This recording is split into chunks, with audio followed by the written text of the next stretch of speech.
এখানে লক্ষ্য করবেন, আমরা কোনো ব্যক্তি, পরিবার, গোষ্ঠীর পক্ষে এই নির্বাচনে নামিনি। আমরা নেমেছি 18 কোটি মানুষের পক্ষে। আমরা ঘোষণা দিয়েছি স্পষ্টভাবে, আমরা কোনো দলীয় সরকার কায়েম করব না, আমরা জনগণের সরকার ইনশাআল্লাহ কায়েম করব।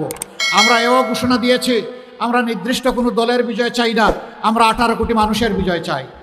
18 কোটি মানুষের বিজয় অর্জন হলেই এটি হবে আমাদের মহাবিজয় ইনশাআল্লাহ তাআলা আজিম। একটা পক্ষ, দল, ব্যক্তি, পরিবারের বিজয়ের জন্য পাগল পারা হয়ে উঠেছে। জনগণ তাদেরকে অতীতে দেখেছে আর এখনও তাদের কার্যকলাপ দেখছে। আমরা বিশ্বাস করি বাংলাদেশের শান্তিপ্রিয় জনগণ অবশ্যই তাদেরকে সমর্থন করবে না। তারা জনগণের দ্বারা প্রত্যাখ্যাত হবে। যারা জনগণের পক্ষে আছে, জুলাই আকাঙ্ক্ষার পক্ষে আছে, জনগণ ইনশাআল্লাহ তাদেরকেই বেছে নেবে। এর আলামত ইতিমধ্যে স্পষ্ট হয়ে উঠেছে। ডাকসুর বিপি সাদেক কায়েম বলেছেন, অলরেডি তরুণ সমাজ তাদের রায় জনগণকে জানিয়ে দিয়েছে। 5টা বিশ্ববিদ্যালয় তারা এই জুলাই আকাঙ্ক্ষার পক্ষেই অবস্থান নিয়েছে।